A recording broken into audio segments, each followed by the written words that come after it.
Section 4 begins on page 45, and it's called special functions, okay? And it says each of these functions has a characteristic graph and form of notation. Now, these are definitely something new, and the book isn't exactly clear on how to do these problems, so I'm going to do my best. I've done a lot of research outside of this book. I'm going to do my best to explain it. The greatest integer function, and it says here that it's also referred to as the step function, but I've learned that it's mostly referred to as the floor function, okay? This is how it's represented. F of x equals x in these brackets, okay? The greatest integer of any value of x, or the floor of any value of x, is the largest integer that is less than or equal to that of x, or the integer to the left of it on the number line, right? Because that going left, you're always talking about less than. So what does that mean? There's a lot more words here, but let's just look at what that means. Here is an example.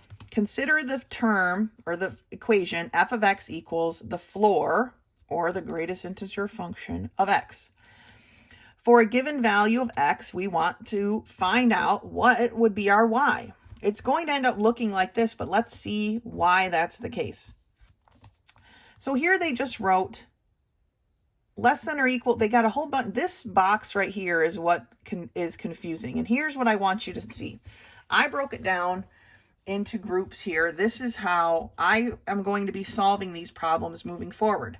Solving for some answers and then writing my less than or equal to equation based on that, and then writing my value of y. So this being the equation, f of x equaling the floor of x, okay? If x in this case is a negative 2, okay, what is the floor of negative 2? Well, the number that is less than or equal to it, the integer, okay, not decimal points, but the integer just to the left of it on the number line, well, that's just 2. It is the floor. It's the same number. We wouldn't jump down to -3. It would just be -2. So when x is -2, the f of x or y is -2. That's the floor. But here's where it gets a little bit different, which is why I wrote up the sheet. Again, just like last section, not hard, but we're definitely going to have a good chunk of work ahead of us for each of these problems. Now I want to put in a decimal because here the decimals do matter. And so for each of these I chose, because I started with the negative, to get to be a bigger number, right? We have to, the negatives are weird. So -1.9 is bigger than -2, right? -1.5 is bigger than -1.9. We're going the opposite direction because they're negative. But because I started with the negatives, I just kept that same layout for all of these just to be consistent, just so you know. So when I take a -1.9, the floor, or the largest integer to the left of -1.9 is -2. Same with -1.5. It's -2 is the floor, or the greatest integer function.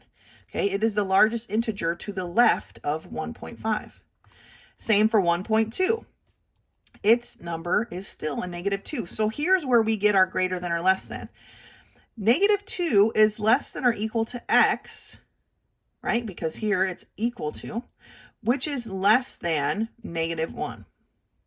Because in this situation, once we hit -1, our floor is no longer this -2, right? It changes.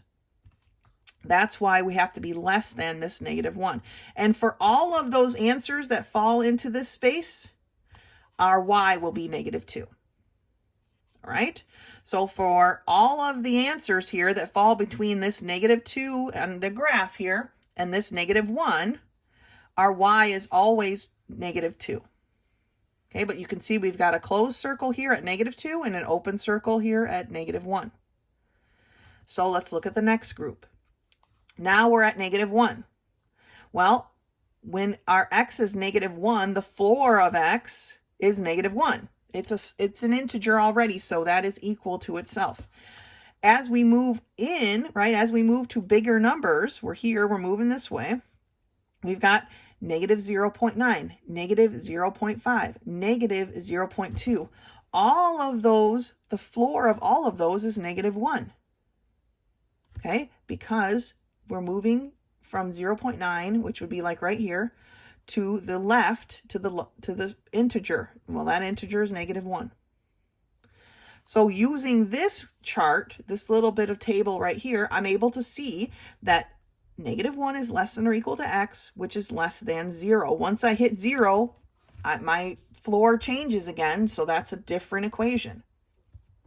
For all of the answers that lie in here, my y is negative 1, and we can see that here. Between negative 1 and 0, all of my y's are a negative 1. This is why it's called the step function, right? Step, step, step, step, step, okay? But most of the time I heard it in my research, heard it referred to as a floor. That's what I'm probably going to end up calling it for the rest of this section. Moving on to the next bit, right? Because we want to graph more than just these two sections. Let's look at 0 would be the next integer. And for almost all of these, I went from negative 2 to 2. Negative 2, negative 1, 0, 1, 2. Okay, just to get a central basis. Here's my 0. I got 0.9, 0.5, 0.2. Now, these aren't in order numerically anymore because now we're going in positive directions, right? It would be 0, 0.2, 0.5, 0.9. Keep that in mind. When it matters, I circle it. It doesn't really matter for this case. But when my x is 0, the floor of x is 0. When my x is 0.9, the floor of that is still 0. 0.5, the floor is 0. 0.2, the floor is 0. Okay, so I'm able to see that 0 is greater than or equal to x, which is less than 1. All of that time, my y is 0. That's represented right here. All right, this example is the most basic example. Okay. Next number, 1. 1.9, 1.5, 1.2. All of these have a floor of 1. Even though my 1.9 is way over here, right? If I move to the left to the first integer, it's going to be 1. So all of these become 1. Now this one, like I said, is pretty simple. Maybe we didn't have to write all of this out, but it's not always going to be that case. So I want you to get comfortable with working through these. So 1 is less than or equal to x, which is less than 2. When we get to 2, it's a different number, right? Our floor is different. For all of these, our y is 1. And you can see that represented here. Okay? X is between 1 and 2.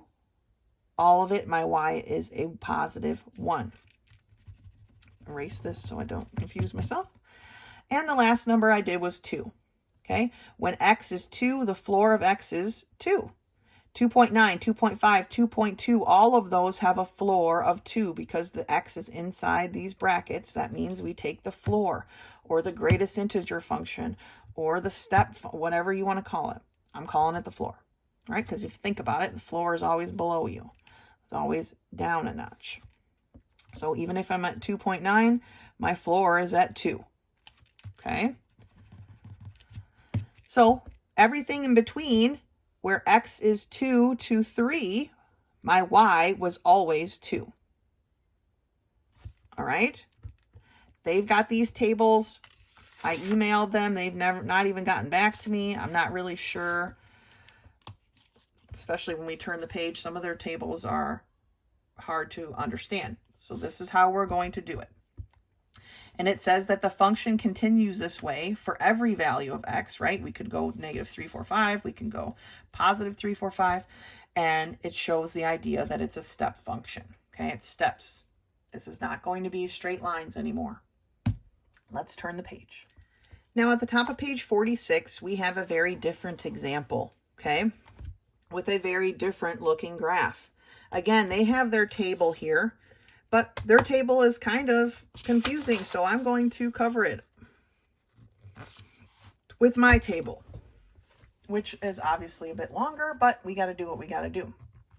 So here we have f of x is equal to the floor of x plus x. All right, that's plus x that's on the outside of the floor thing is where we're going to get a little bit off. Let's take a look. And again, I've started at -2. When x is -2, all right, what I have here then, grab a piece of paper real quick, is that f of x is equal to the floor of -2 plus -2.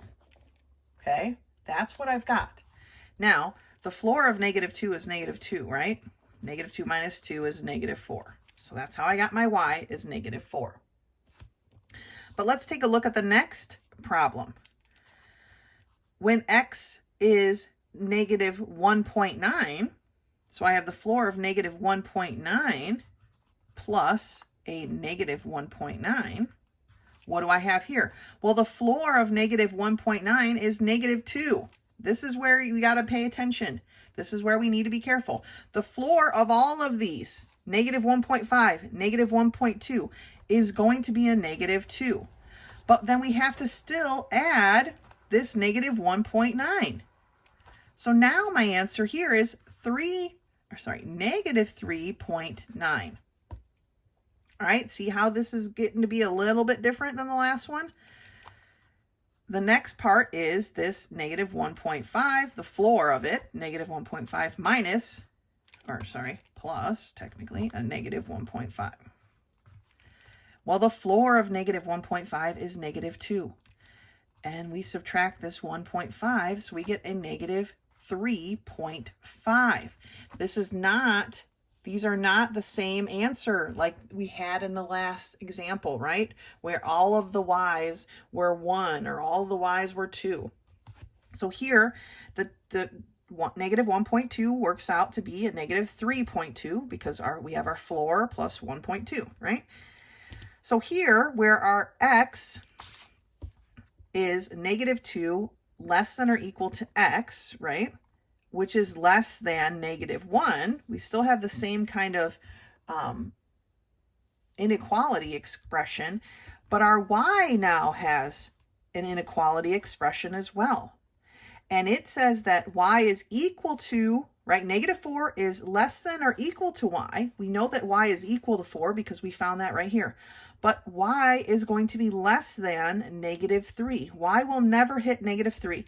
Trust me, I put it in my calculator 100 times.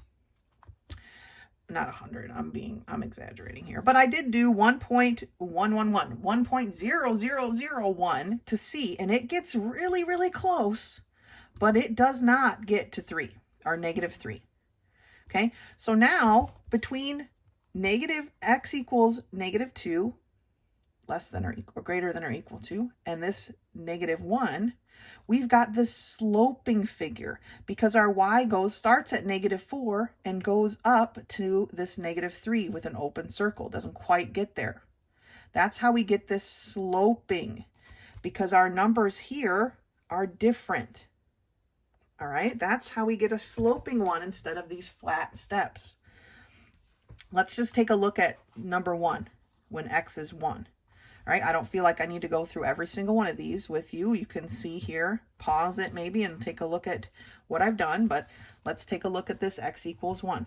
So when x equals 1, let me just grab this scratch paper here. I've got my f of x is equal to the floor of 1, right, plus 1. Well, the floor of 1 is 1, plus 1 is 2. So when x is 1, y is 2. Now, the floor of all of these, 1.9, 1.5, 1.2, the floor of all of those is 1. So basically, you take 1 plus 1.9 gives me 2.9. 1 plus 1.5 gives me 2.5. 1 plus 1.2 gives me 2.2. And now we can find our inequality statements. 1 is less than or equal to x. Here, x is equal to 1, right? But it's less than, it's got to be less than 2, because here's my 1.9. And I said 1.11 here, but I should have said 1.9.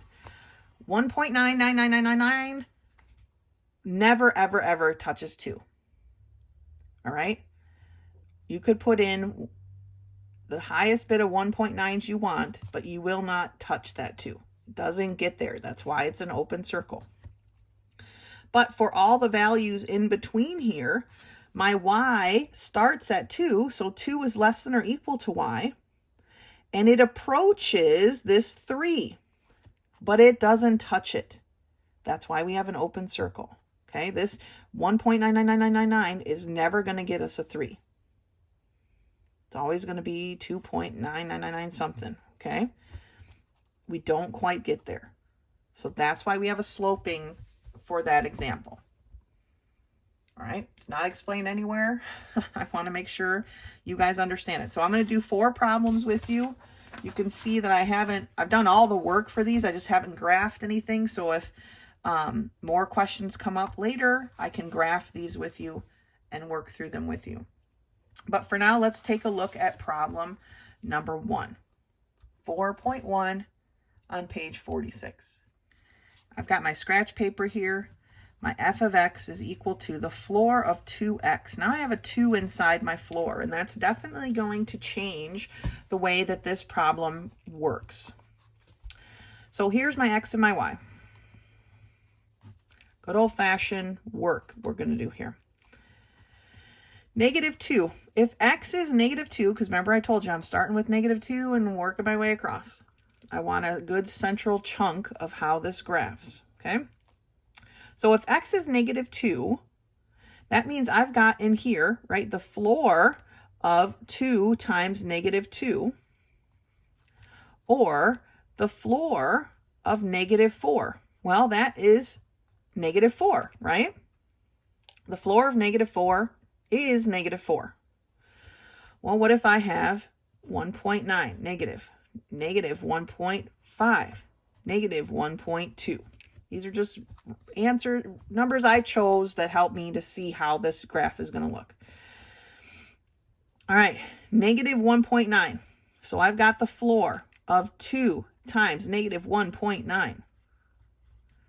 All right, and what that equals is the floor of -3.8. Or what would the floor be? Remember, the floor, we move on the number line to the left, full integer. That's a -4 again.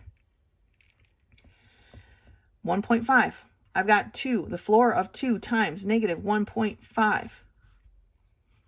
And what does that equal?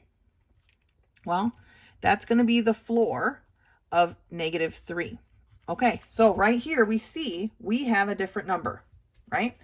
We had -4s going here, but now we have a -3. When our floor changes, our line changes. So you see these numbers were the same. And if you got your calculator out, okay, and you took 1.7 negative times 2, you would get 3.4. So its floor would be -4, right?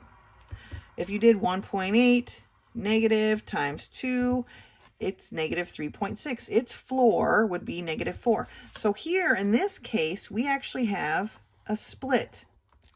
Our line segment isn't going to be as long. It's not going to go from one integer to the next. We actually have a break in the middle. So let's look at our 1.2. We've got 2 times the floor of 2 times -1.2, which happens to be the floor of -2.4, or that's going to be a -3. All right, so here's our split. That being said, we have to make an equation, our inequality statement for each one of these. We've got 2 different spots now. So in this section here, we've got that -2 is less than or equal to x, but this time x has to be less than what, right? It's got to be less than this -1.5. Because once it hits this -1.5, our floor changes. All right? What are our y's equal to here? Well, for all of these, our y is going to be equal to -4. What's our equation down here? Well, we have -1.5 is less than or equal to x, right? We've got our x is 1.5 here, but it has to be less than what? Well, the switch over here is the fact that it's a -1, right? Once we move up to -1, then our floor is going to change again, So it's got to be less than -1. And for every answer that falls in here, our y is equal to -3. All right, let's keep going because we need some more problems to go along with this. Now, I'm not going to be doing as many with this just because the sections are so much smaller, but let's look at one more section of numbers here. So I've got my x, I've got my y, I'm going to do -1. When x is -1, my y is equal to the floor of 2 times -1, or the floor of -2, which is -2. Okay? When my x is a -0.9, right? These are the numbers that I chose that I've kind of been consistent with. -1.9, my y is going to be the floor of 2 times -0, not 1.9, 0.9, which is going to be the floor of a -1.8, and that floor is -2. When I get to this 0.5, though, just like in this section, things change. The floor of 2 times a -0.5 is going to be equal to the floor of a -1, which happens to be -1. So again, my floor changes here. Just to finish it out, the floor of 2 times a -0.2 is going to be equal to the floor of -0.4, which is equal to -1. Okay, think of the number line. Here's my 0, here's my -1, here's my +1, sure. -0.4 is like right here somewhere, right? But to move to the first integer on the left, it's -1. All right, that's what the floor means. So what are my equations here? Well, in this upper part, I see that -1 is less than or equal to x, which has to be less than this -0.5, right? For all of the numbers that fall in between there, my y is equal to -2. For this bottom part, -0.5 is less than or equal to x, okay, which has to be less than 0, right? We're moving our way towards 0. And for all of the numbers that fall into there, my y happens to be a -1.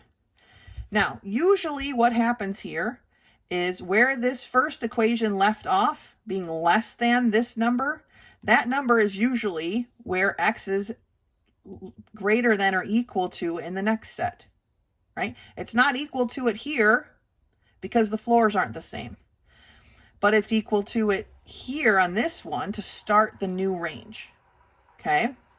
Just like we ended here with this, x is less than -1. Well, here, x is greater than or equal to this -1, okay? Because that starts the next floor. Here, switches to here, all right? That's pretty much how all of these work.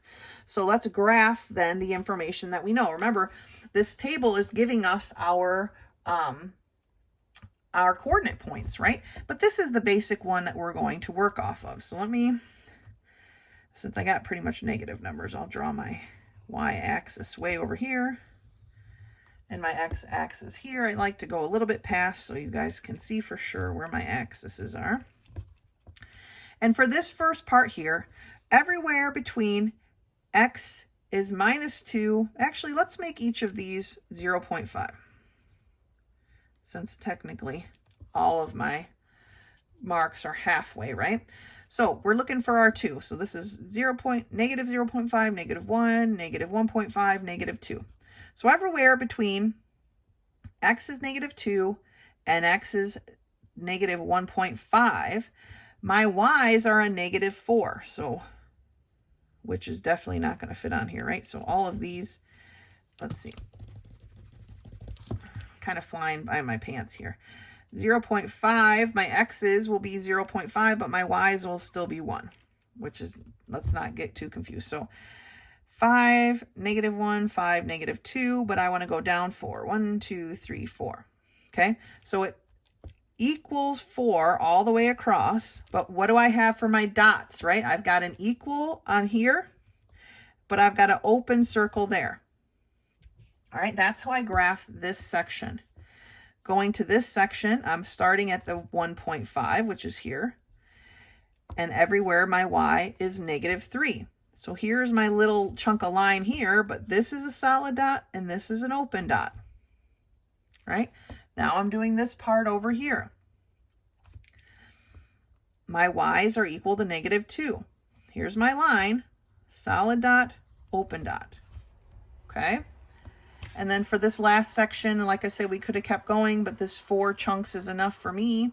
I'm starting at 0.5 to 0, which is this section, but I'm at -1, solid dot, open dot. All right, that's how we graph 4.1.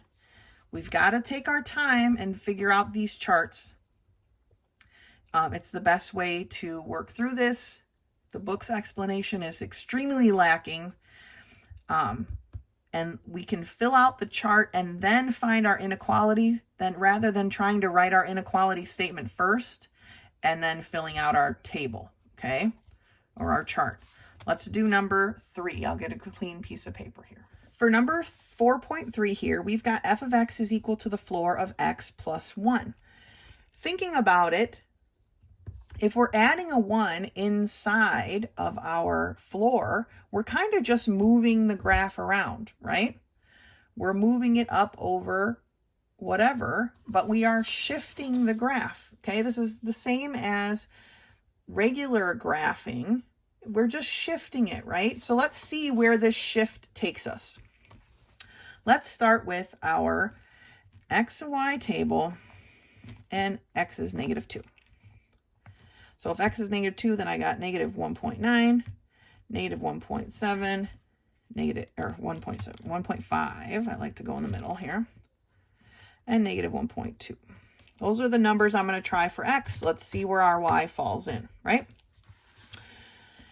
If x is -2, then we have the floor of -2 plus 1, or the floor of -1, which of course is -1. All right, it is an integer, so the floor is itself. As we move down here, we're basically taking this number and adding 1. So this one here, -1.9 plus 1 is going to be the floor of -0.9, right? Which is -1. Here we've got the floor of -0.5. Which is, of course, -1. And here we have the floor of a -0.2. We're so close, right, to almost being a 0, but its floor is still a -1. So our equation for this, then, is -2 is less than or equal to x, right, which has to be less than a -1. Once we hit this -1, my floor changes. My y's for all of these are all -1. Now, taking that into consideration, the way this is set up, we're just shifting over by 1 point, right? Because this last one, when we did the basic example, I'm just going to turn back the page real quick, right? Our x, it's same exact setup, but our y was equal to -2. Here it's equal to -1. We've just shifted over 1. So what we can do, or what we can hopefully notice here, is that we don't have to fill all these out. If we take the next step where our -1 now becomes our equal, right? So -1 is less than or equal to x, which has to be less than 0. Where would my y be? How much would my y be? Let's put it in. -1. -1 plus 1 is 0. The floor of 0 is 0. All of those are going to equal 0. Okay, let's look at the next one. Now my 0 becomes my less than or equal to, and my x is less than 1. If 0 is where we're starting here, 0 plus 1 is 1. The floor of 1 is 1. So now my y's are 1. This one we got to get off. We don't have to fill out all of these tables if you can see the pattern with me. Now let's move this. Now my 1 becomes my less than or equal to x, which is less than 2. Okay? Make sure I'm on screen here. When my x is anything, 1, you make this a 1.9, just like we would here, right? 1.9 plus 1 is 2.9. The floor of 2.9 is 2. Right? We go to the left. We're moving to the left. Here's 2. Here's 3. If we're at 2.9, the floor is 2. Okay? Last one. Now this becomes my equal. So 2 is less than or equal to x, which is less than 3. If 2, and again, do 2.9 if you want. 2.9 plus 1 is 3.9. The floor of 3.9 is 3. Okay, now we've got our setup and we can graph. I want to try to get all this on one page here. We can see it. Let's do that. So this time I'm just going to put my coordinate plane or my axis is in the middle here. Anywhere I have an x equals -2, between -2 and -1 in my x, which is going to be right here, my y is -1. So right here, solid bar, or solid circle, open circle. Now I'm going between -1 and 0, and my y is 0. Solid, open. And I know this isn't super precise, but it's precise enough for this class. Between 0 and 1, my y equals 1. So here's my bar, solid, open. Between 1 and 2, my y is 2. Solid, open. Okay? Between 2 and 3, my y is 3. Solid, open. Now I wish this was on the same page as the first example that we did, so we could look at them side by side. But if you flip back and look, you'll see that this one, let's call it our base, right, is shifted to the left by 1 part. And that's what this did. It shifted it to the left 1 space. And I know it's a +1. You would think it shifts it to the right, but it doesn't. It shifts it to the left 1 spot. Okay? All right, let's take a look at number 5. Now for number 5, we have g of x equals the floor of x squared. So this one is definitely going to be quite a bit different, right? So let's take a look at what this means. X, y, right? Doing the work, seeing how it falls together. So I'm starting with -2. So I've got -1.9. -1.5, -1.2. These are just the numbers I chose that work for me to see what's happening. All right. So if x is -2, then what is the floor of -2 squared? Well, -2 squared is 4, so the answer is 4. The floor of 4 is 4. If it's an integer, then it is what it is, right? What about this 1.9? Well, the floor of -1.9 squared, okay, gives me what? Well, it gives me the floor of 3.61. The floor of 3.61 is 3. Okay, so here we're already seeing that our floor is changing. We're already seeing that we have a different set of answers here, okay? That things aren't going to be like we've been doing. This one's going to be a little bit more complicated. It's going to be working with a little bit more decimal pointy stuff. And we have to still figure out where this break is, where we go from 4 to 3. Okay, so let's keep going with this chart, and then we'll see where our breaks are. And we'll figure it out. So 1.5, the floor of -1.5 squared is going to be the floor of 2.25, which is 2, right? Okay, now we've got another break. The floor of negative 1.2 squared is going to be the floor of 1.44, which is 1. All right, so we've got a lot of breaks just in this very first section that we've got, right? So we've got to figure out now where everything fits in. The thing with this equation is, because it's a square, it actually changes the way we look at our greater than and less than. All right, because this change in 4 and 1.9 or 2, negative 2 and negative 1.99 is pretty significant. If we look at 1.99999 negative times, how many 9s do I have there? Oh, I shouldn't have done times. Let's just do it squared. We get 3.9999996, right? It will never get to 4. So what that tells us is, for this first break, that our negative 2 is to be less than x. It's not going to be equal. This time we have our switch, right? Because once we get to negative 2 and go that direction, then we have our 4s.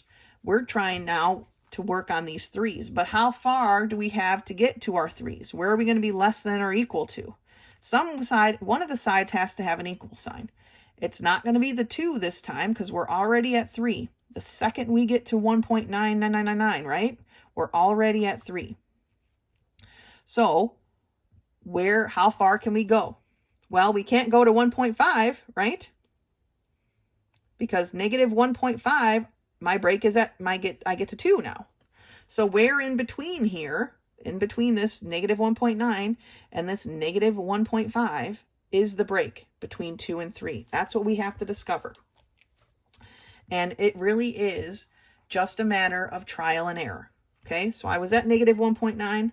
Let's do negative 1.8 squared. Still at 3. That's good. 1.7 negative squared. This is now at 2.89, so it's 2. So 1.7 is too far. All right, you see that? Because now we're at 2.89, so its floor would be 2. So we can't get to 1.7. But what we need to keep in mind when we're working with negatives, okay, here's 1.6 and here's 1.7, right? But we've got some numbers in between here. Here's my 1.71, 1.72, 1.73, right? It goes this direction.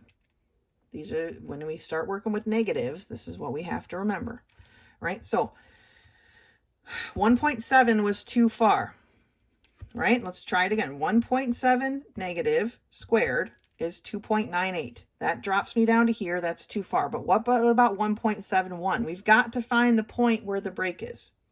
So 1.71 negative, quantity squared, I'm still at 2, right? 2.9, I'm still going to have my floor at 2, because a negative squared is a positive number. Let's try 1.72 squared. I'm at 2.95, blah, blah, blah, right? Still my floor is at 2. Where is the break? Where does it switch over to 3? Let's try 1.73 squared. 2.99, still there. 1.74 negative squared. Now I have my 3.02 whatever. So I know that at 1.74 negative 1.74, my x is going to work. Okay, it is equal to a floor of 3. Right? That's where my break was. The numbers are switched around, right? My less than and equal to is switched now. Because once I go from 1.74 up to negative 2, right? From negative 1.74 to negative 2, but I don't hit negative 2, all of my answers are 3. So here, all of my y's are equal to 3. Once I hit that -2, it bumps up to 4. So that's a whole nother step. We're not going to worry about that step right now. Now let's take a look at this step here. Okay, we've got another step here between -1.5 and -1.2. Well, I know it's going to start with this, where -1.74 has to be less than x, right? But what does my my x have to be less than or equal to? Well, it can't be 1.2, but what can it be? How far can we go? Well, let's see. 1.3 negative squared gives me a 1.6. That floor is going to be 1. Not good. Let's see. 1.4 negative squared. 1.96, still 1. And I know my 1.5 is 2. So it's somewhere between that 1.4 and 1.5. A lot of calculator work. Let's see here. 1.41 negative squared is 1.99. Still a floor of 1. 1.42 negative squared. Now we've got our 2. So we know that this goes to a -1.42. This one's super precise. I don't even know how we're going to graph it, so we're not. Because this is too many decimals for me. Too far of having to find the decimals to actually see the point where it switches, right? But now we know that between these two numbers, all of my y's, or all of my floors, are going to be equal to 2. Okay? This last one down here. We know we're starting with a -1.42, which has to be less than x. But what does x have to be less than or equal to? What's its next step?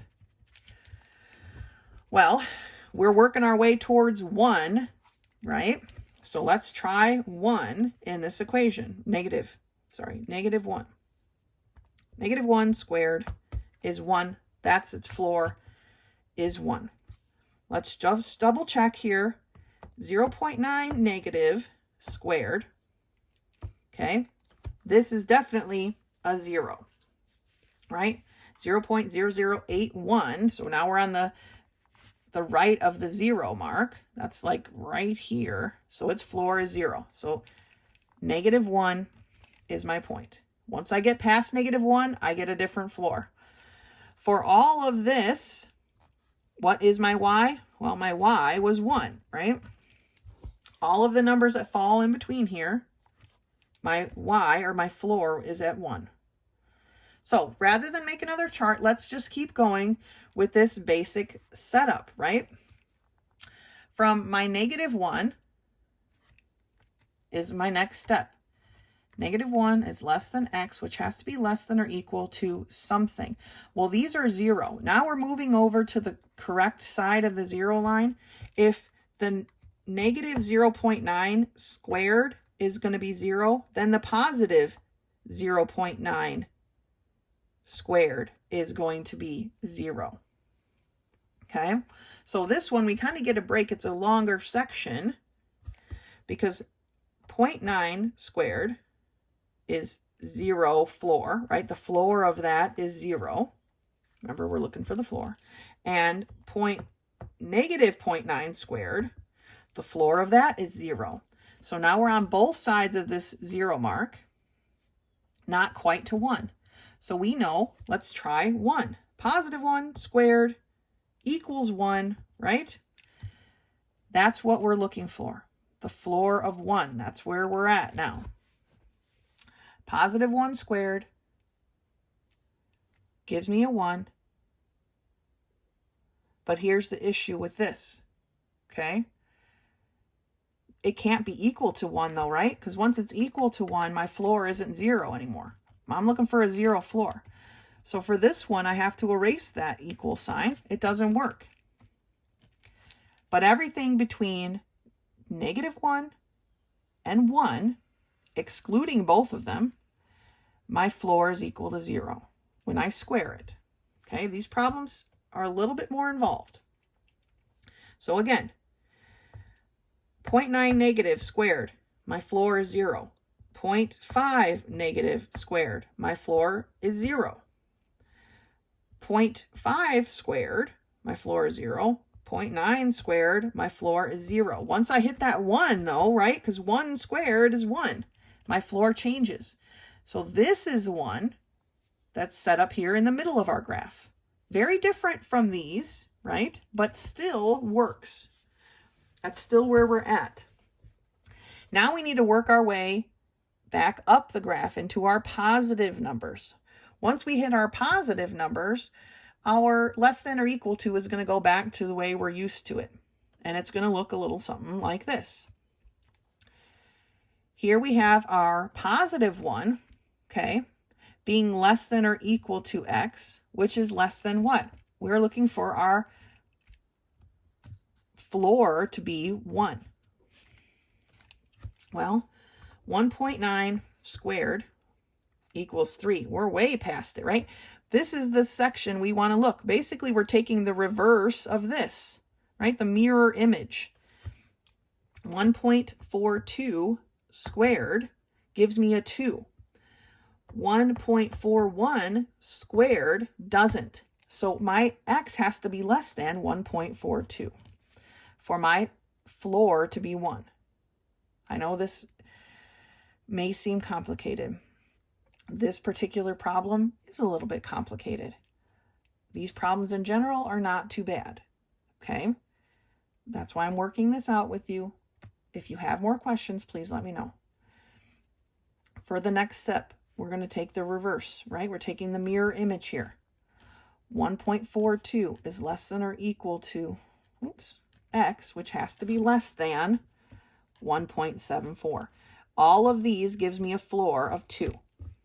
All right, let's look at them because this is a square, right? Positive squared is the same as squaring the negative side. They have the same answer. So 1.42 squared, my floor is 2. 1.5 squared, my floor is 2. 1.6 squared, my floor is 2. Okay, I hope you can see the calculator here. If not, plug it into your calculator as well. Hopefully you can see it.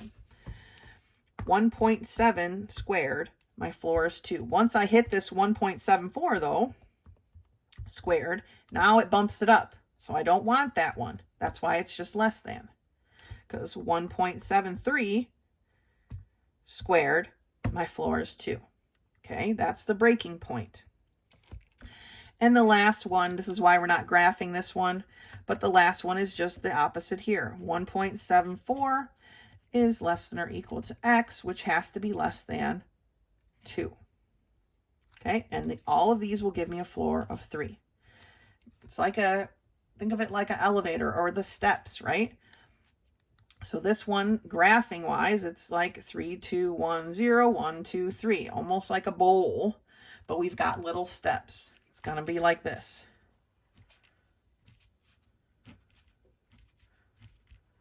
Now, there's a lot of decimals here. I don't really feel like actually graphing it. If you want to try to put this on the graph paper, please go ahead and try. To me, these decimals are a little bit too small, but this is the general look of how this bowl or how this step graph is set up. All right. All right, pause it, take a breath. Let's look at number 8. So for number 8 here, we have f of x is equal to x squared minus the floor of x. We're going to get started with our normal table. -2, -1.9, -1.5, -1.2. Okay, normal setup. We have to solve this equation, right? Well, the floor of all of these, right, is going to be -2. That's why we set these up in this particular section, because all of these have a floor on their own without being manipulated, right? They all have a floor of -2. So I'm going to use that here as we go. -2 squared is 4. 4 minus -2, that's what we've got, right? Minus a -2 is going to be 4 plus 2 or 6. All right. The floor here doesn't change. Our numbers here will, But because the floor stays the same, we don't have breaks. Like the last one, the floor changed, right? For this. So we had a whole bunch of breaks. But here my floor isn't changing. All of these have a floor since the floor isn't being manipulated inside the brackets. All of these have a floor of -2. So now we've got negative 1.9 squared, which is a 3.61 minus 2. I'm just going to start writing that as a +2 because we know that minus is a plus, right? So I get 5.61. 1.5 squared, negative 1.5 squared is a positive 2.25 plus my 2, plus my minus 2, right? And I get 4.25. And for the 1.2, negative 1.2 squared is a positive 1.44 plus 2 gives me a 3.44. All right, so let's write our inequality statement. -2 has to be less than or equal to x, right? X is equal to 2, but then our numbers are getting bigger. And how far do they go? Well, they go all the way to being less than a -1, right? That's what we did here. You couldn't do 1.111. You can do 1.00001 if you like. But it's not going to hit. Once it hits its -1, the floor is going to change, right? Because what's the floor of -1? It's -1. But the floor of negative 1.00001 is -2. It's just the way negatives work. But what's my y? Because my y obviously is moving around here, right? My y is moving. Well, my y starts at 6, right? Positive 6. And it has to be, but now it goes down. So it has to be, the y has to be less than or equal to 6. Right? That's what that means. We're starting at 6, but our numbers are going down. Well, how far down does it go? Well, I'm telling you right now, because my y has to be greater than a number. If you put in all these other numbers, let's see here. 1.0001, okay, squaring it, minusing my floor of -2, which is actually adding 2. So let's do it at -2 because I already hit the minus. Look how close I'm getting to 3, right? But I never quite get there. So my y has to be greater than 3. Less than 6, equal to 6, and less than, but greater than 3. Okay, so my equation, my inequality, you got to watch how you're setting those up. All right, let's look at the next table. I don't have any trick here for just guesstimating what the next one is going to be like we did on some of those other ones. So then we got -0.9, a -0.5, and a -0.2. All right, those are the next realm. All of these have a floor of -1.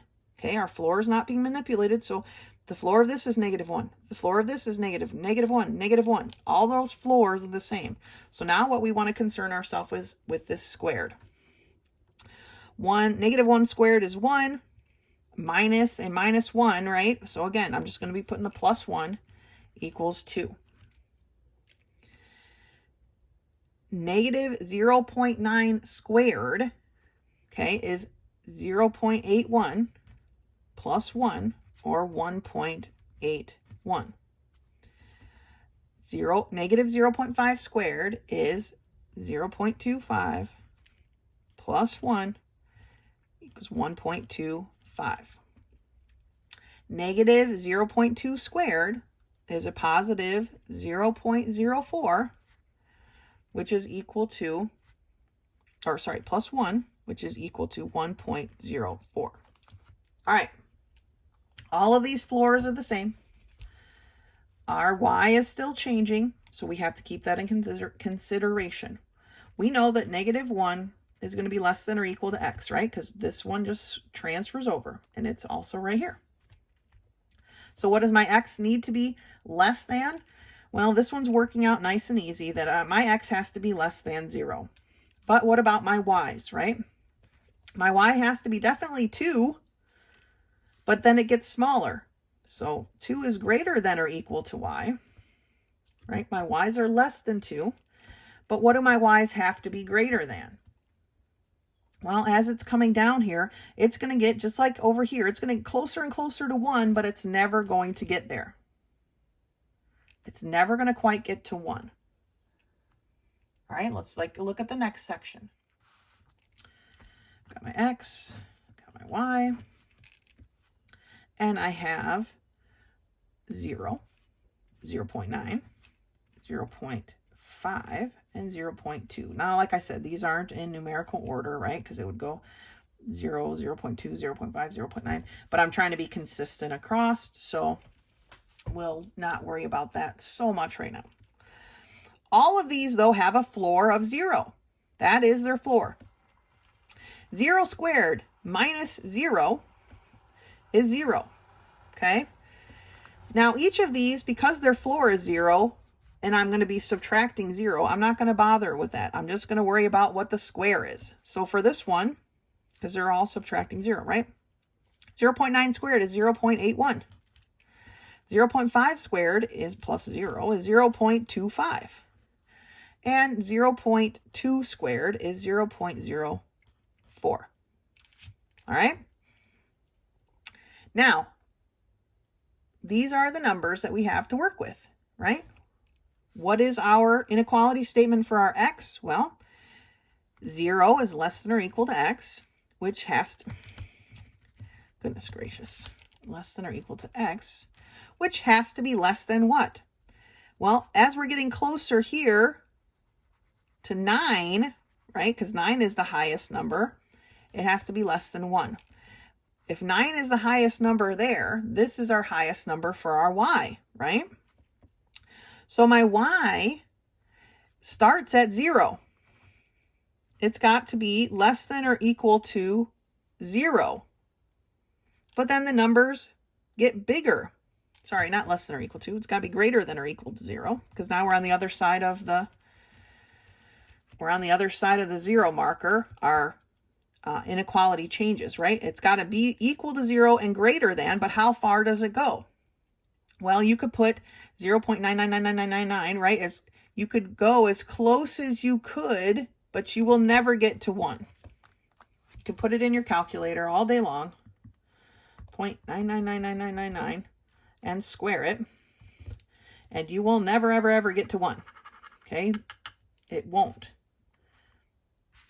So it has to be less than 1. All right? Next. Got to watch those shifts when we move across the 0 point and our equation shifts here. Some of our stuff is going to change. We caught it here. We got to make sure we're paying attention. The next step is 1, 1.9, 1.5, 1.2, right? Again, out of order, but I'm trying to be consistent. The floor of all of these is 1. All right, so here I'm subtracting a 1. 1 squared minus 1 is 0. Okay? 1.9 squared minus 1 gives me what? So I've got 3.61 minus 1, or 2.61. 1.5 squared is the same as this, right? Is 2.25 minus 1, or 1.25. And 1.2 squared is 1.44 minus 1 equals 0.44. So remember, this is now my largest number, okay? But let's take a look at our x's first. 1 is going to be less than or equal to, oh my gosh, to x. Why do I keep putting a 0 there? Or, and x has to be less than what? Well, our 1.9, right, gets closer and closer to 2, but doesn't quite get there. For my y values, again, I'm starting at 0 again, right? So 0, this one's our y values are a little bit janky on this, right? But it's greater than equal to, or 0 is less than or equal to y. Y has to be greater than, it goes up. How close does it get? How far does it go? Well, it gets closer and closer and closer, but it doesn't quite get to 3. All right, it's going to get really, really close, but it's not going to get all the way to 3. Now, this may seem like a bit, but let's do one more. Because like I said, I like to go -2, -1, 0, 1, 2. So that's where we're at. And all of the parts that are going to be 2, right? 2.9, its floor is 2, 2.5, 2.2, all of their floors are 2. So 2 squared is 4, minus 2 is 2. 2.9 squared is 8.41 minus 2. Oh my gosh, I ran out of room. 6.41. 2.5 squared is 6.25. Minus 2 is 4.25. Okay? 2.2 squared is 4.84. Minus 2, which gives me, these are really small, sorry, 2.84. I just did the math super quick. This number over here is what we want to pay attention to, right? 6.41. Go ahead and do this. Fill out your chart real quick while we talk about where our x's are. Well, 2 is going to be less than or equal to x, which has to be less than what? Here's our 2.999, right? We don't ever get to 3. What about our y values? Well, we're starting at 2, but we're going greater, quite a bit greater than 2, right? So 2 is less than or equal to y, which has to be less than.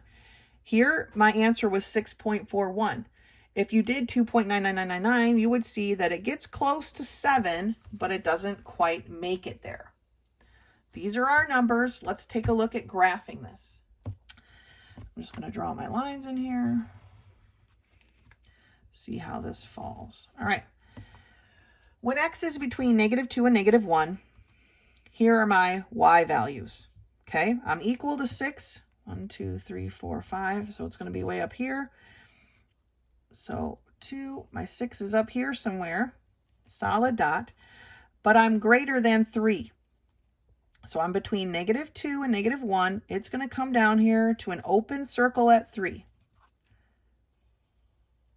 All right, it's going to look like that. Now, the answer key, if you have one, shows it putting an arrow that goes up. That's because their chart doesn't go high enough, but I can put a 6 in there, so that's fine. Next one, between x is -1 and 0, my y is equal to 2, so solid dot, but greater than 1, open circle, okay? And I'm going to make it look like a swerve because it does swerve in there. It's not a straight line, all right? When x is between 0 and a +1, my y is equal to 0, which would be here, and it is less than a 1. So it's going to go and it's going to look like this. All right, this, as you can see from this graph already, not exactly anything like we're used to graphing, right? Here between x is 1 and 2, my y again is at 0, but it goes up to a +3 here. Okay, it's going to look like that. And then the last section, between x's 2 and 3, my y is starting at 2, and it goes all the way up to 7. I am not going to try to draw that in, so I'm just going to put an arrow like they did in the answer key, like this. Just drawing an arrow that it goes up there to 7. It'd be like way up here somewhere. Okay. This is what our graph looks like. Very different from things we've done before. But putting in the points, filling out our chart is no different than we've done before. We just have to do more charts. That's all. It's more work. These problems are more work. Okay? If you have a question and you need help setting up your charts, or if you need help setting up your inequality, once your chart is full, please let me know. Happy to help you. Okay, let's turn the page. Looking at the top of page 48, you do not have to do number 10. All right. We don't have to do that one. But then we move on to another topic called the exponential function. This is definitely something we've talked about before. An exponential function is a function in which a variable is the exponent, and it's called an exponential function, okay? Here, y equals 2 to the x, y equals 3 to the 2x, f of x equals 10 to the x squared, okay? These are all exponential functions, and they usually look like this bit of swoopy bit, right? This one's simple enough that if we put in values for x, we can figure out what our y would be. Same with the one at the top of page 49, right? It's easy enough. We can put in our values and take a look at it. But they're going to throw something new at us, okay? It's telling us that in these functions, b is usually a positive real number, but sometimes we get one exception, they say. This irrational number, 2.71828, on and on and on it goes, is called the Neperian logarithm base number. And it is represented by this, f of x equals e to the x. It's called the Euler Constant, the Euler Constant. So it's got a couple names, like a lot of stuff does in this book and in life in general. And it has a couple of applications. Its applications are to calculate population growth and to compute radioactive decay. All right, those are a couple of the actions that it has. Now, at the bottom of page 49 is an example of some y equals e to the x things. All right, now, on your calculators, and if you need help finding this information, it should be there. Here's my e to the x on this calculator that I use here. I've got another one that I use sometimes,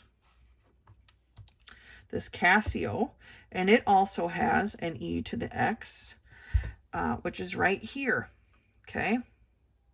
It's got the e to the box. That's the same thing. The box, it just wants you to put in the information. So let's see here. Let's pick 1, okay, e to the 1. I don't want to deal with negative numbers right now. All right, so to do this on the Casio, you can see that I've got to hit the shift key, right? So shift, and then that button here that correlates with the e with the box, and this is what comes up. E raised to the parenthesis. Well, I'm going to put in a 1 here. You could put in a -2 at this point, but you can either close or leave open your parentheses. I'm a nerd, so I tend to close them. Equal sign, 2.72. You can see they rounded here because this number goes on and on and on. All right? It does have a repeating pattern, though, it looks like. So they rounded it up. Or, rounded it up. They got their points. They graphed them. Let's take a look at how to find the e on this calculator, or how to enter it. So again, I'm going to have to do, this time it's not called the shift, but it's called the second e. But this calculator is a little bit different. If I want the 1, I have to put that one in first, okay? And then do my second e. Where the last one, right, it gave me the equation. That's kind of why I like the Casio a little bit better. But this calculator works just fine. It's just that I have to put the 1 first, to put this first, and then hit second e to the x, and it'll give me the answer. Same exact answer, all right? So any calculator will do that. I'm sure even my iPhone will do it, but I'm recording, so it's not going to happen for me to look at it right now. Now, in the back of the book, they've given us this table that has a lot of these. It has the e to the x power and e to the negative x power and the answers. But if you can put it into your calculator, this table really is obsolete. So just please use your calculator. All right, let's turn the page. So for problems 11 through, 18, 19, and 40,000, I don't know. They want us to graph these. So graphing this equation here, we have y equals 2 to the x. So just like we've been doing, we are going to set up our xy table. And we can do -2. These just happen to be some of my favorite numbers when doing these tables, as you can probably tell by now. 2 to the -2, right, is going to be, remember, we got to cross the line to change our sign. So it's 1/4, right? 2 squared is 4, 1/4. 2 to the -1 is 1/2. 2 to the 0 power is 1, because any number raised to the 0 power is 1. 2 to the 1 power is 2, and 2 squared is 4. Boom. We can graph our equation. When x is -2, this time we've got very simple. I'm going to just guesstimate 1/4. When x is -1, it's a 1/2. When it's 0, we got y is 1. When x is 1, y is 2. When x is 2, y is 4. 1, 2, 3, 4. So you can see we've got this swooping sort of line. All right, let's look at number 12. These are much easier, right? It's a nice little break. Y equals 3 to the x. Well, xy, let's do it. -2, -1, 0, 1, 2. 3 to the -2, cross the line to change its sign, so it's 1/9. 3 to the -1, cross the line, change its sign, 1/3. 0, 3 to the 0 power is 1. 3 to the 1 power is 3, and 3 squared is 9. All right, piece of cake. After flexing on those last couple pages, this is nothing, right? Our point is -2, 1/9. So again, I'm super estimating here. -1, 1/3. 0, 1. 1, 3. And 1/9 is way up there somewhere. But again, we've got the same basic line, swoopy line. Okay? Let's take a look at number 13 over here. For number 13, we have y equals 10x. Now this one's a little bit big, right? 10 is a pretty big number, but let's see what we've got. X, y, let's see here. -2, -1, 0, 1, 2. X to the -2 power, cross the line to change its sign, is going to be 1/100th. X to the -1 power, cross the line, change its sign, is going to be 1/10th. X to the 0 is 1, or sorry, 10 to the 0 is 1. 10 to the 1 power is just 10, right? And 10 squared is 100. Now, obviously, we don't have 100 on here. We don't even have 10 on here, right? But let's see what we can do. Let's move our x-axis, or our y-axis, sorry, over just a smidge. And we'll move our x-axis down just a smidge, because we're not actually going into negative land here on the y-axis anyway. So when x is -2, y is 1/100th. It's like literally almost touching the line, but not quite, right? When it's 1, it's 1/10th. When it's 0, we got 1. And then when we're at 1, we've got 10. Now, I don't think I have 10 even still. 1, 2, 3, 4, 5, 6, 7, 8, 9, 10. It'd be way up here, and so on and so forth. So we just do our best. Okay, it goes way up here like this. Much steeper curve than especially this one that we did over here, right? Looking at number 16, we've got y is equal to e to the 2x. All right, so set up your x and y still. -2, -1, 0, 1, 2. Grab my Casio so I can see it. Hopefully you guys can see it as I type it in here. And let's do this thing, okay? Turn it on. I want shift and my E. Hopefully your calculator shows it like this as well. But it's E raised to the 2x. Now, x is -2, so this becomes a -4. My answer is this, right? 0.0, and they want us just to round to 2 places, so 0.02. Let's do the next one. e to the 2x, x is -1, so now we got -2. So shift e to the -2. And I've got 0.1. They want us to round, so it's going to be 1/4. Clear it out. E to the 0 is going to be 1. Any power, 2 times 0 is still 0. E to the 0 is 1. Now, e to the 2 times 1 is going to be e to the second power, right? So we shift, we get our e to the second power, and we've got 7.39 rounding. And now we've got x is 2. 2 times 2 is 4. So what is my e to the 4th power going to look like? And it's a big number, 54.59. That was going to be round to 5/6, right? 54.6. All right, calculator aside, let's graph the sum of this. I don't know.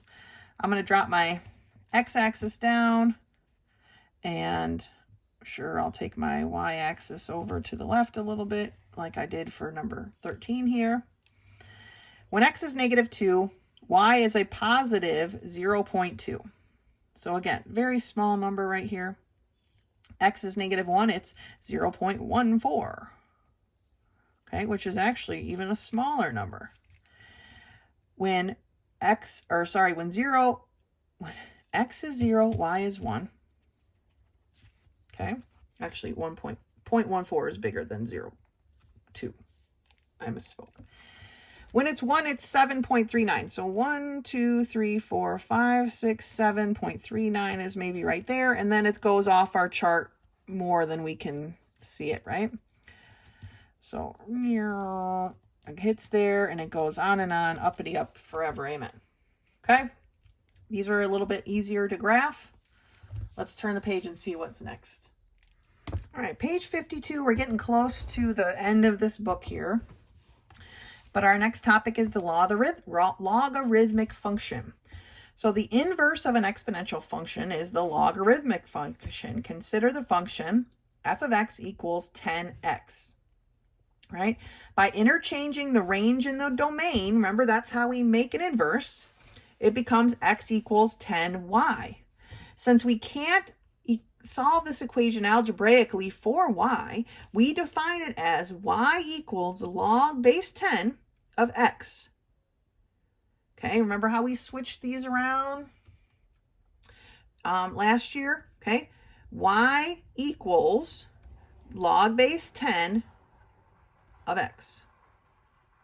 All right, so the base is always the base of the exponential function, and the logarithm y is the exponent. So for f of x equals 6x, the inverse of f of x is log 6 of x. Okay? That's how we make our inverse. And remember, when we inverse things here, these are the easy ones. We just switch our range and our domain when we have this. But they're not always going to give you that. Actually, they almost never give you that. Let's take a look at some of those problems. All right, so I want to look at problem 21 and 22. Each of these we need to find the inverse, and so on with all the problems through number 27. So they want the inverse of f of x equals 6x. So the inverse of f of x is going to be equal to, remember, the log base 6 of x. Log base 6 of x. Okay? Simply rewriting it. Let's look at this one. It's a little bit different. They want the inverse of f of x equals 6x plus 1. Now this time we have to think of it slightly differently, and I'm going to put a y in it for now, and then we'll move it around. But basically, instead of writing the inverse f of x, I'm going to write y plus 1, because that's what we have here, right? I'm changing out my domain and my range. Y plus 1 is equal to the log of 6x. Okay, I've changed the range and domain. This became my x, and this became my y. This is what I have. I got to subtract this 1 from both sides. Okay, so my y becomes equal to the log base 6 of x minus 1. So we have to rewrite it now as the inverse of f of x is equal to log base 6 of x minus 1. All right, so basically if we have a plus 1 up here, it's going to become a minus 1 in our answer. If you have a minus 1, that's going to be a plus 1. See the difference? That's why. This is why. That's what it breaks down to and how we move it along here. Okay, that's our answer for number 22. There's a couple other ones like that. Keep an eye on that, and then they're going to have you move your logs back over to this, switching from logarithmic to exponential form. All right, now I want to take a look at a couple of these graphs. All right, the first problem I'd like to look at here is problem 428, and it's if f of x equals a log base 2 of x. We're going to get our normal chart going here, my x and my y, and we're going to put in -2, -1, 0, 1, and 2. Now, that was aggressive. How are we going to do this? We're going to do it on our calculator, and I'm going to show you the trick how to put this in. Since it's not a base 10, it's a base 2, that's not going to be a problem. Okay, turning on our calculator, maybe. All right, there we go. Here's my log button. I actually have kind of two. I got this one and this one. As far as I know, they don't do anything different, and I've yet to figure out how they're different, but I'm just going to be using this one here. So to put this in, I'm going to be doing the log of my x, okay, which is -2, and then put divided by my base, which again is log 2, okay? That's how I put my answers in. That's how I put it into the calculator, and I'm going to hit equals. And you'll see that I get an error, but it's because my x can't be a -2. So that's an undefined point. We can't use that point. What about the point -1? Log, remember I'm going to put my -1 first, divided by my log base 2. An error. Can't use that point either. Let's take a look at 0. Log of 0 divided by my base, log base 2. 0, or undefined. None of those points work. So let's extend this a little bit. Let's take a 3 and a 4. So let's do 1. My x is 1. So log of 1 divided by my base, which is a log base 2. I got an answer, 0, yay, an actual 0. Let's do the next one. Log of my x, which is 2, divided by my log of my base, which is 2. And my answer is 1. Hopefully you guys can see this, or you're following along with your calculator. Let's try the 3.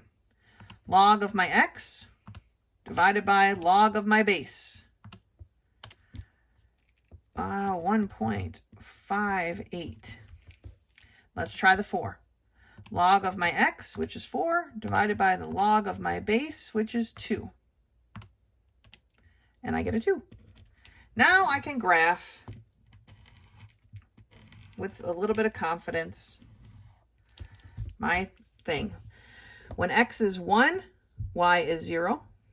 When x is 2, y is 1. When x is 3, y is 1.58, whatever all those numbers were, right about there. And when x was 4, y was 2. Now we could probably put in a x is like 0.5 or something, but we get the gist of what's happening here, right? We've got a slope that looks like this. Now we can see why my negatives didn't work, right? It's going to approach this y-axis but never cross it. Okay? So let's take a look at number 49, or 429. Just write it in here real quick. F of x is going to be equal to log base 10 of x. All right, well, we're going to find our x and our y just like we did before, except this time let's skip the negatives and the 0, and let's just start with 1, 2, 3, and 4. Okay, so I take the log of my x, which is 1, dividing by the log of my base, which is 10, and I get a 0.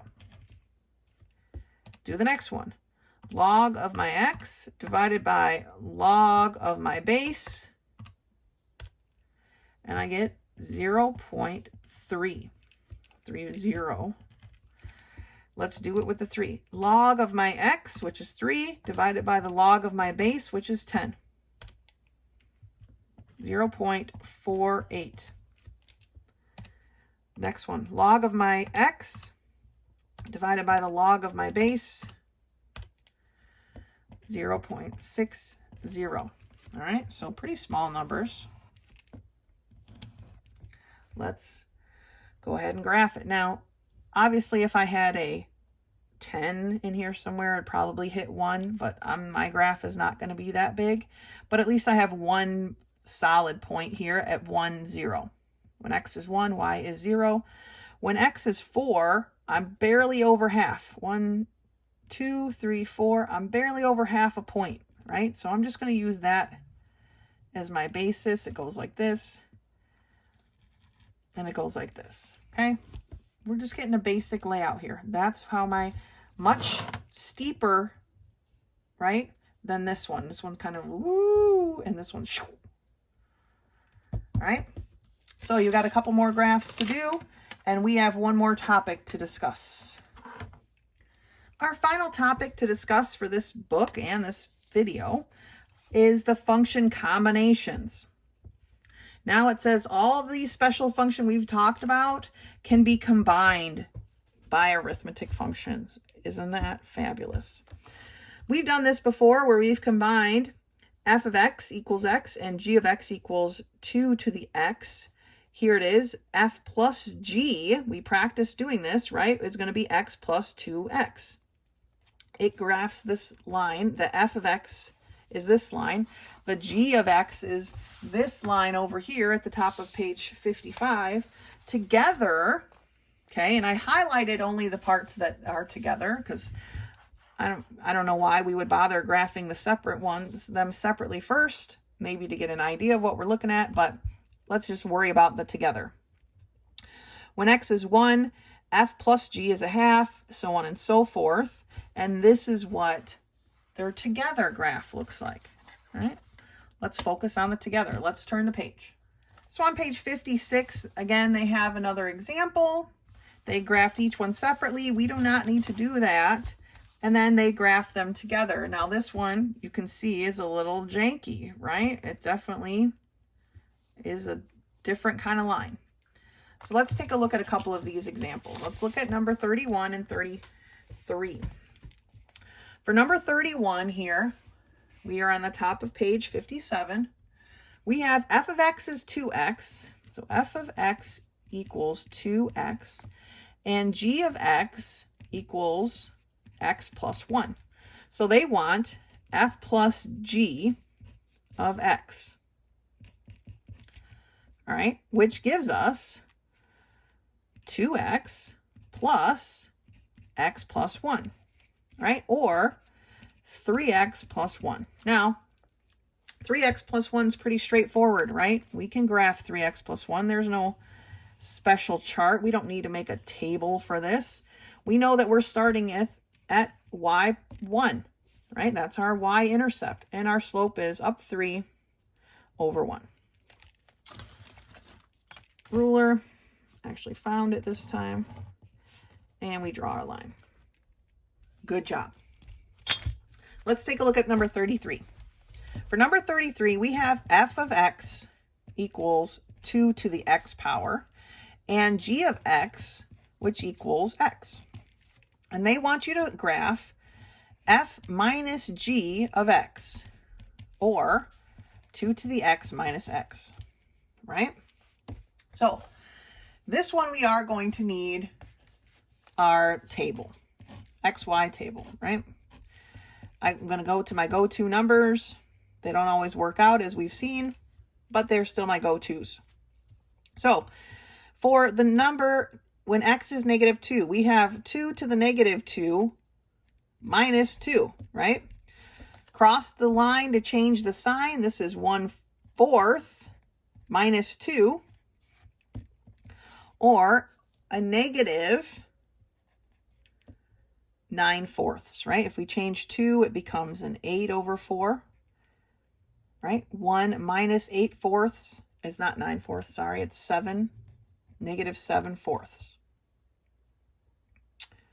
Oh, no, it isn't. It'd be 9/4 because it's going to be positive, because this isn't -2, it's -2, which is a +2. So this is a positive 9/4. All right. -1. 2 to the -1 minus -1. Got it right this time. Minus minus comes a plus. Cross the line to change the sign. I've got 1/2 plus 1. The 1 becomes 2/2, and we have 3/2. I want to keep them as improper fractions for now, because that's how I do things. 0. 2 to the 0 minus 0 is 1. Let's look at 1. 2 to the 1 power minus 1 is 2 minus 1, or 1. What about this 2? 2 to the 2 power is 4 minus 2, or 2. All right, so we've got our numbers here. Let's throw down this graph.